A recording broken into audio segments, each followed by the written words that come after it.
Vous êtes sur CCTV français. Bonjour à tous. À la une de cette édition, après 5 ans de conflit armé en Syrie, les États-Unis et la Russie ont annoncé l'entrée en vigueur d'un cessez-le-feu en Syrie à partir du 27 février. Cette interruption des hostilités ne concernera toutefois pas Daesh et le front Al-Nusra. Le président russe Vladimir Poutine appelle les différentes parties à respecter les termes de cet accord et a juré de poursuivre les efforts diplomatiques pour mettre un terme à la violence dans le cadre du cessez-le-feu. La Maison-Blanche a saisi cette opportunité pour mettre fin aux hostilités tout en admettant les éventuels obstacles dans sa mise en œuvre. Un plan pour mettre un terme au combat a été présenté tandis que les affrontements continuent dans le nord du pays. L'accord entrera en vigueur samedi. L'EI et le front Al-Nusra sont complètement exclus de l'accord de trêve, donc les attaques entre ces deux groupes continueront. Les autres partis qui espèrent être inclus dans l'accord doivent informer Moscou ou Washington à temps. Au plus tard, le 26 février 2016 à midi, toutes les parties combattantes en Syrie devront ratifier l'accord avec nous ou nos partenaires américains. Des soldats russes et américains travailleront ensemble pour établir une carte indiquant où sont positionnés les belligérants. Les forces russes ou de la coalition, dirigées par les États-Unis, ne lanceront pas d'opérations armées contre eux dans la République arabe syrienne. Lors de son allocution télévisée, le président russe a salué le plan. Je suis sûr que les opérations conjointes avec les Américains permettront d'amorcer la réconciliation en Syrie. Nous avons une réelle chance de mettre fin à un conflit marqué par la violence et les bains de sang. Le plan américano-russe fait l'objet de débats intenses et le président Barack Obama et son homologue russe Vladimir Poutine se sont parlé au téléphone. La Maison-Blanche a indiqué que l'appel a été placé à la demande du président russe, bien que la Maison-Blanche a appelé le plan un moment d'opportunité. Elle a aussi admis les difficultés de sa mise en œuvre. Nous reconnaissons, et je suis sûr que vous aussi, que l'accord sera difficile à mettre en œuvre. Nous savons qu'il y a beaucoup d'obstacles et nous rencontrerons certainement des échecs. Ils ont des raisons de s'inquiéter. Plusieurs heures après l'annonce du plan, le principal groupe d'opposition syrien a donné son avis. Il a accepté l'accord de cessez-le-feu si les conditions humanitaires sont respectées, c'est-à-dire la levée des sièges, la libération des prisonniers, la cessation de tout bombardement de civils, ainsi que la livraison de l'aide humanitaire. Le plan est une première étape pour mettre fin à la crise. La prochaine étape est d'essayer d'avancer sur le plan politique dans le cadre des discussions diplomatiques en cours. Plus de 260 000 personnes ont été tuées en Syrie depuis le début du conflit en mars 2011 et des millions ont été contraints de fuir. L'accord de cessez-le-feu a été bien accueilli par l'envoyé spécial de l'ONU pour la Syrie. Tout de suite, plus de détails. Ma réaction est extrêmement positive. Le secrétaire général a déclaré cela au nom de tout l'ONU. Nous sommes très encouragés par le fait que les deux principaux coprésidents, la Russie et les États-Unis, ont pu en fait parvenir à ce type d'accord. Maintenant, faisons en sorte que tout le monde le respecte. Donc, c'est très encourageant. Ce que nous devons nous assurer maintenant, c'est qu'il se concrétise par des faits sur le terrain. Toutefois, l'exclusion du groupe État islamique et du Front Nusra affilié à Al-Qaïda pourrait rendre le contrôle du cessez-le-feu difficile pour le vice-secrétaire général de l'ONU, Jan Eliasson. Selon les termes de l'accord, le gouvernement syrien et les forces alliées stopperont les attaques contre l'opposition armée et vice-versa. Mais il reste la question majeure de savoir où le combat doit stopper et où les opérations antiterrorisme peuvent continuer. Il est seulement dit que la Russie et les États-Unis travailleront ensemble pour délimiter le territoire tenu par ceux exclus de la trêve. Si vous avez un cessez-le-feu, une cessation des hostilités, elle ne doit pas couvrir le territoire dominé par Al-Nusra et Daesh. Donc bien sûr, c'est un grand défi pour nous en termes de surveillance et de ce à quoi nous devrons faire face plus tard.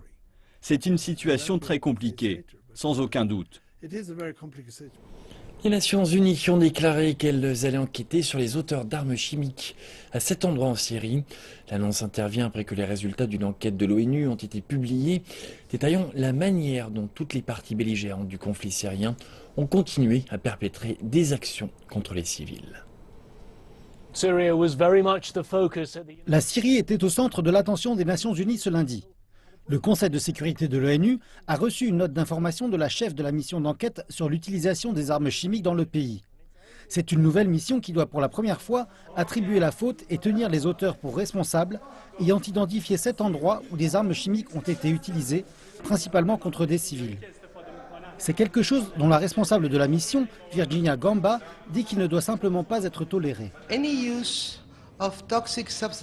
Tout usage d'armes à substances toxiques par quiconque, où que ce soit, et sous quelque circonstances que ce soit, est totalement odieux. Et ces actes seront identifiés et ces personnes devront répondre de leurs actes.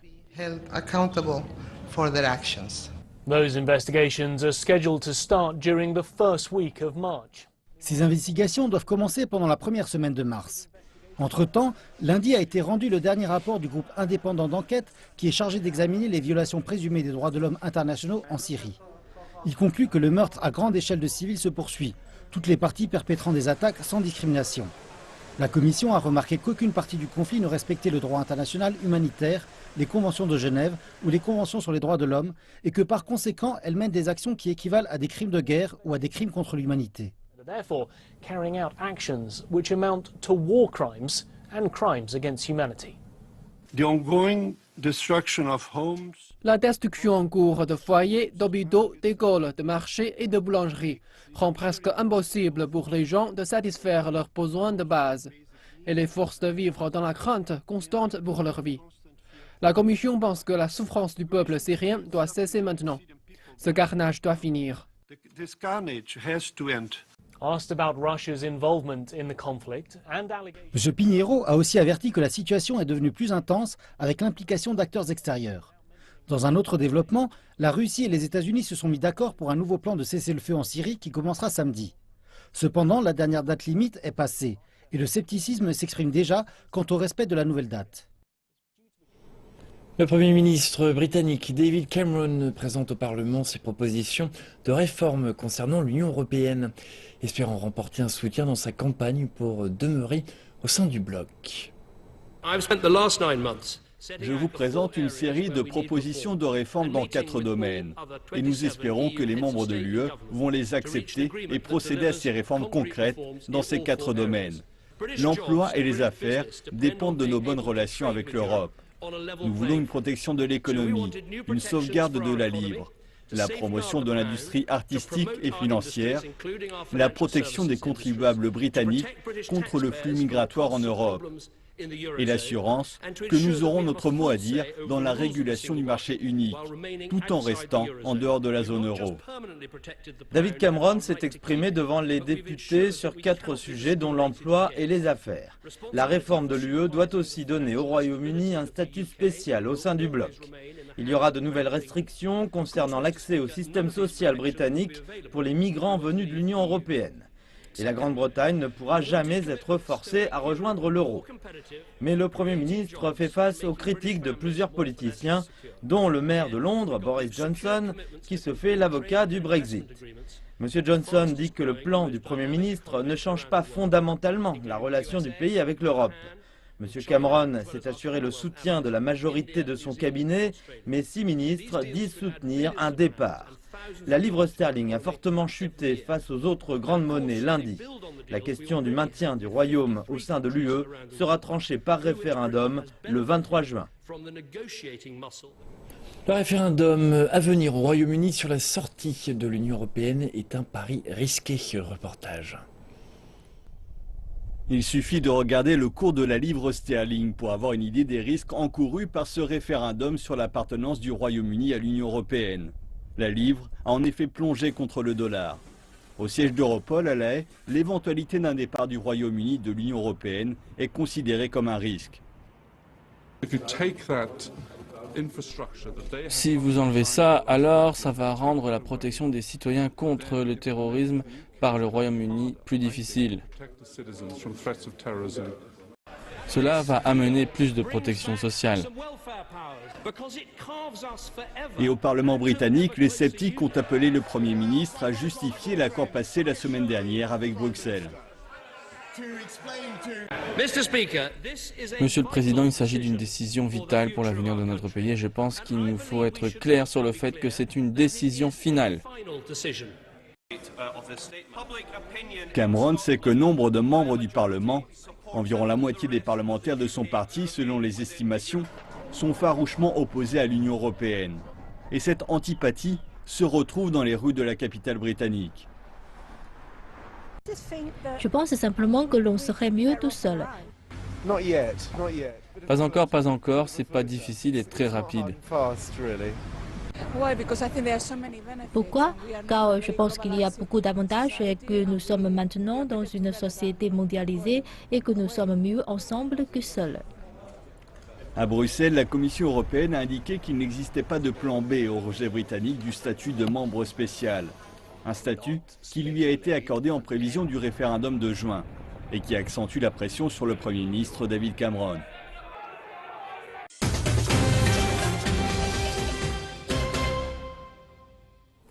Et on passe sans plus tarder au monde de l'économie, présenté par Jonathan Messina.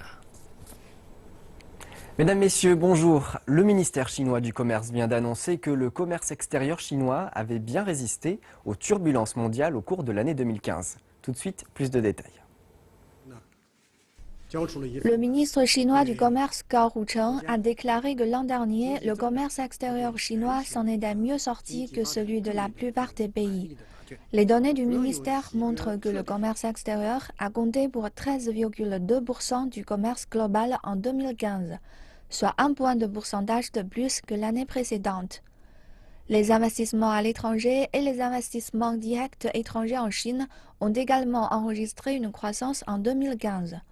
Sur le plan intérieur, la consommation a atteint 30 000 milliards de yuans, soit une progression de 10% en glissement annuel. Et la consommation a contribué aux 2/3 du PIB en 2015. Selon le ministère, le commerce en ligne a nourri la consommation locale. Les ventes au détail en ligne ont fait un bond d'un tiers à 3 200 milliards de yuans.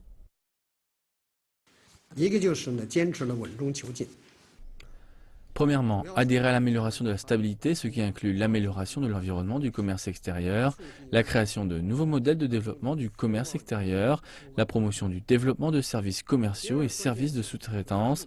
Deuxièmement, promouvoir la réforme, par exemple l'expansion de la zone franche pilote de Shanghai et l'établissement de 3 nouvelles zones franches, ainsi que l'adoption d'une série de mesures de réforme pour aligner administration et pouvoir de délégation. Et troisièmement, approfondir les réformes. En 2015, la Chine a réalisé de nouvelles percées dans l'amélioration de l'ouverture avec l'initiative Une ceinture, une route. Cela permet un meilleur usage des marchés, ressources et réglementations nationales et internationales. L'économie chinoise du troisième âge est là où se trouve l'argent. On attend du secteur qu'il représente un jour un 5e de l'économie chinoise. Les capitaux ont commencé à affluer, mais ces investissements seront-ils être rentables ? Les secours d'urgence sont un service de base dans les établissements de soins. À présent, de nombreuses personnes âgées l'ont à domicile. Cet appartement à Nanjing dispose de tels équipements. La société qui opère ce service était une firme de technologie de l'information. Elle est entrée dans le secteur des seniors il y a 3 ans avec un portefeuille de 400 millions de dollars d'équipements et de services de soins aux personnes âgées. Nous appelons le marché de la retraite 90-7-3. 90% des personnes du troisième âge resteront à la maison après leur retraite.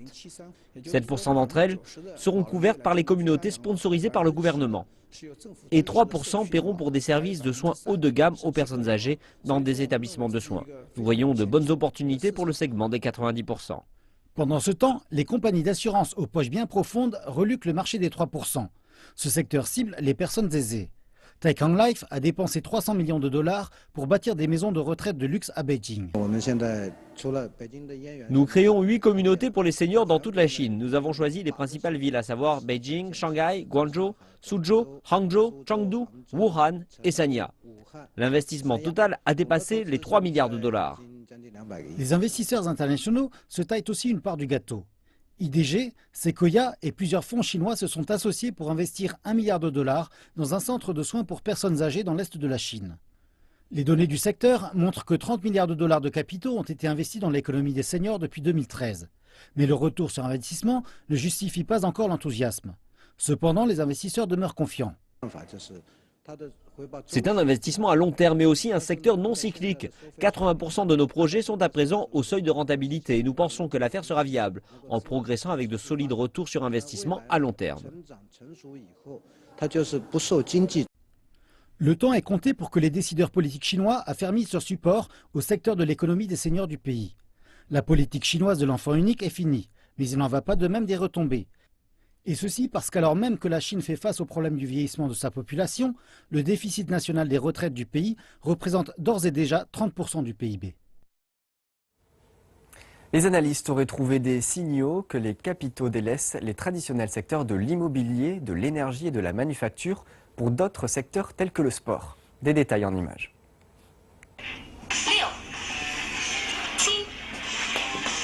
Elle suit les instructions en ligne et est heureuse de pouvoir faire de l'exercice chez elle. Cette nouvelle maman n'a plus besoin d'aller dans une salle de sport. Après près de 10 mois d'entraînement, elle a perdu plus de 9 kilos. Je n'étais pas en forme après l'accouchement. Je me suis dit que je pourrais trouver une application pour m'aider à faire de l'exercice à la maison. Donc, je suis allée sur Internet. Et elle a trouvé cela, un guide et un entraîneur gratuit en ligne. Cette application a attiré plus d'1,5 million d'utilisateurs en une année. Et ce succès ne se dément pas.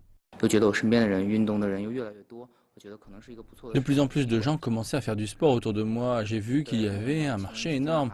Nous avons obtenu notre capital initial d'investisseurs providentiels. Après la mise en ligne de l'application, nous avons eu notre premier million d'utilisateurs en une centaine de jours et la dernière hausse d'1 million d'utilisateurs nous a pris 8 jours. Plus de 2000 applications de sport de ce type ont émergé en Chine ces 2 dernières années. Par ailleurs, de nouveaux équipements sportifs tels que les bracelets connectés font désormais partie du quotidien d'une partie croissante de la population. Et des sports tels que le cyclisme et le ski ne sont plus réservés à des professionnels. À la station de sport d'hiver de Badaling, dans la banlieue de Beijing, la fréquentation a doublé par rapport à 2014. Les investisseurs considèrent que le marché potentiel du sport est gigantesque en Chine. Le capital s'intéresse à tous les secteurs. Il va se pencher sur un secteur et en devenir le moteur. Cela explique pourquoi le secteur du sport connaît un boom de l'investissement.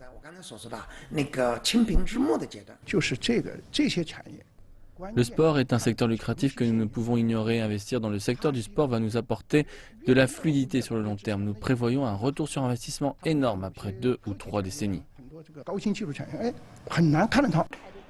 Selon le Conseil des affaires d'État, la Chine prévoit d'avoir un demi-milliard de pratiquants réguliers de sport d'ici 2025. Et un secteur du sport qui dépasse les 5 000 milliards de yuan. Selon un rapport de l'Institut de recherche 02 IPO, un grand nombre de fusions et d'acquisitions par des investisseurs chinois a eu lieu sur les marchés domestiques et internationaux du sport l'an dernier. 33 des accords signés portaient sur plus de 10 millions de yuan, ce qui représente une hausse de 50% par rapport à l'année précédente. Le groupe Wanda a acquis l'une des plus importantes firmes de marketing sportif, Infront Sports and Media, avant d'acheter World Triathlon Corporation, devenant ainsi le premier actionnaire de 2 grands clubs de foot européens. Toute cette activité a coûté au groupe près de 15 milliards de yuan. Et le géant chinois de l'Internet, Alibaba, cherche lui aussi une part du gâteau. Il est devenu l'un des grands partenaires commerciaux de la FIFA et a signé un accord de coopération stratégique de 20 ans avec la Fédération internationale de boxe. Enfin, le groupe possède désormais les droits de distribution en Chine des matchs de la NFL. Et selon l'administration générale des sports, l'industrie chinoise des sports a connu une croissance de 400 milliards en 2015, soit 0,7% du PIB du pays. Et ce nombre va encore augmenter. Les détaillants japonais ont déclaré que les touristes chinois avaient passé moins de temps dans les magasins de Tokyo durant les vacances du Nouvel An chinois que l'année passée. Une explication vient des jeunes Chinois qui déclarent préférer voyager plutôt que seulement dépenser dans les magasins. Bagukai, ou achat explosif, tel est le mot à la mode au Japon pour décrire le fort pouvoir d'achat des touristes chinois. Mais il ne sera pas si populaire cette année. Le nombre de touristes chinois a été élevé durant le Nouvel An chinois, mais les détaillants au Japon ont observé une baisse généralisée des ventes de l'ordre de 25%. Je pense qu'ils regardent les produits avec bien plus d'attention. Ils avaient l'habitude d'acheter des produits populaires comme des bouteilles en acier inoxydable. Désormais, ils cherchent leurs produits préférés tels que les cosmétiques.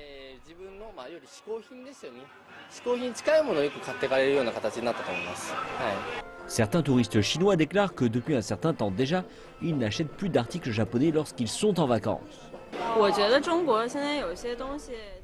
Je pense que la qualité des produits chinois s'améliore, donc nous n'avons pas besoin d'aller au Japon pour acheter des produits du quotidien. La qualité des produits chinois répond à nos besoins de tous les jours. En tant que jeune personne, je pense que voyager permet d'acquérir de l'expérience et de la connaissance et pas uniquement de faire des achats. Certains touristes chinois, surtout les jeunes, déclarent qu'ils s'intéressent davantage à visiter les sites culturels plutôt que d'aller faire du shopping. Je pense que beaucoup de personnes riches viennent ici pour acheter des produits électroniques. Mais la plupart des jeunes, comme nous, recherchent davantage l'expérience. Nous sommes ici pour visiter et bien manger. Les analystes ont relevé des changements chez les touristes chinois et suggèrent que le Japon devrait faire évoluer ses stratégies touristiques. Avec la progression stable des touristes chinois, je pense que le Japon va entrer dans une nouvelle phase d'expansion bien en deçà de l'achat explosif, en vue d'établir un nouveau modèle commercial en recourant à l'expérience plutôt que simplement à la consommation dans des secteurs élargis et d'autres zones du Japon. Les visiteurs de la partie continentale de Chine ont doublé à 5 millions entre 2014 et 2015, permettant ainsi au nombre de touristes au Japon d'atteindre les 20 millions. Tel était l'objectif voulu du gouvernement pour l'horizon 2020. Les analystes déclarent qu'en dépit de la hausse des promotions lors des achats, la classe moyenne croissante de Chine a de grandes chances de privilégier les expériences culturelles au Japon. La zone de libre-échange d'Afrique continentale s'est ouverte l'an dernier sur fond d'optimisme en raison des retombées dont pourrait bénéficier le continent. Toutefois, l'accord relatif au marché commun africain fait toujours l'objet de négociations. Il devrait rendre possible la connexion des 54 États africains pour assouplir les échanges commerciaux et la libre circulation des biens, des services et des personnes dans la région. La zone de libre-échange d'Afrique continentale met en reflet une ambition à long terme des dirigeants africains. C'est en Égypte qu'a eu lieu la signature de la doctrine pouvant aboutir à l'unification en 2015 des 3 blocs économiques du continent africain. Mais il reste encore de nombreux défis à relever pour que ce projet ambitieux voie le jour. Comme nous manquons de réseaux reliant d'est à l'ouest les pays d'Afrique et le continent, il nous faut les créer. Aéroports et lignes de chemin de fer peuvent être réalisés. Nous devrions utiliser le Nil pour relier 9 pays africains. Il faut que l'on prépare les infrastructures. Il est inimaginable que dans les pays africains dont les ressources sont infinies, les échanges commerciaux du continent n'atteignent que 10%, alors que ceux avec l'Europe représentent 50% du commerce africain total. L'Afrique possède en effet un fort potentiel. Sur ce continent, la croissance économique est plus forte que sur n'importe quel autre continent de la planète. De plus, les États membres profiteront de cette situation unique. Les revenus liés au travail et à l'investissement en Afrique pourraient atteindre chaque année 50 milliards de dollars. Ce qui est un trésor qui reste à découvrir. Sur l'ensemble du continent, les investissements égyptiens ne représentent que 7,9 milliards de dollars. Ce montant très faible est consacré aux télécoms, au pétrole, à l'énergie, à l'agriculture et à l'industrie chimique. Par exemple, si notre secteur privé investissait dans l'agriculture en Afrique, et en particulier au Soudan, en Éthiopie ou au Soudan du Sud, et en prenant en compte les conditions de travail en Afrique, les retombées seraient énormes. Les chefs d'État africains, tout comme les acteurs de l'industrie, se retrouveront ce week-end en Égypte. Ensemble, ils travailleront à encourager le commerce et l'investissement intra-africain dans plusieurs secteurs, parmi lesquels l'énergie, les télécommunications et l'agriculture. C'est ici même que le rêve d'une zone de libre-échange du continent africain a été ratifié l'an dernier par les dirigeants africains. Cependant, et bien qu'officiellement acceptée, sa mise en place est lente. Avec les rencontres de cette semaine qui se dérouleront à cet endroit, l'espoir d'une accélération du processus renaît. Le fondateur de Facebook, Mark Zuckerberg, s'est engagé à développer des projets de réalité virtuelle. Il s'est rendu en Espagne à l'occasion du Mobile World Congress. Il y a d'ailleurs révélé d'autres plans à l'agenda de son entreprise. Au Salon de l'industrie et de la téléphonie mobile, d'autres informations ont également été diffusées. Pas moins de 2000 exposants et un peu moins de 100 000 visiteurs. Le Mobile World Congress est perçu comme un passage obligé pour les acteurs du secteur de l'Internet. Dans chaque partie du salon, on présente les dernières technologies, des voitures sans chauffeur jusqu'à un monde de réalité virtuelle. D'ailleurs, ce dernier élément est une chose qui, pour Facebook, représente la future plateforme. Mark Zuckerberg a d'ailleurs révélé un nouveau projet qui devrait permettre l'accélération de l'évolution technologique grâce au partage du travail avec d'autres entreprises. En rendant son code source ouvert, chacun dans le secteur peut partager la même chose que nous. Cela signifie que la demande augmente, le volume s'accroît, faisant baisser les prix. En faisant de la sorte, non seulement l'innovation va plus vite, en obtenant de l'industrie qu'elle collabore, mais en plus, l'efficacité est bien meilleure. Les entreprises chinoises sont aussi bien représentées. Shang Bing, le président de China Mobile, le plus grand opérateur de téléphonie mobile en termes d'abonnés, a prononcé un discours mettant en avant la croissance rapide de son entreprise au cours de l'année 2015. Et avec la 5G, une nouvelle expansion se profile. China Mobile, from a traditional telecom operator. China Mobile s'est développé, passant d'un opérateur de téléphonie chinoise classique à un leader de cette industrie, favorisant entre autres Internet.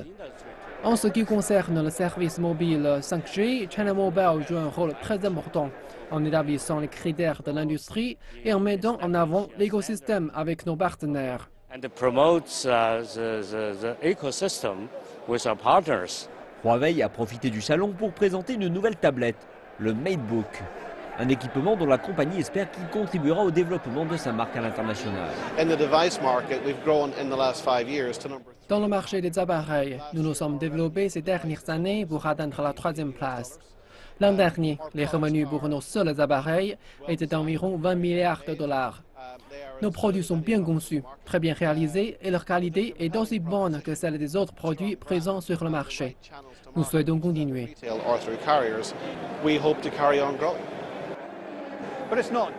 Mais la taille du marché chinois n'est pas la seule chose qui est impressionnante. La qualité des produits issus de différentes entreprises chinoises retient également l'attention. De plus, il semble que le nombre d'exposants chinois soit plus élevé qu'avant. Comme je l'ai dit, c'est un événement mondial et la Chine est un acteur très important du secteur de la téléphonie mobile mondiale. Nous estimons que cette année, on compte ici plus de 100 entreprises chinoises.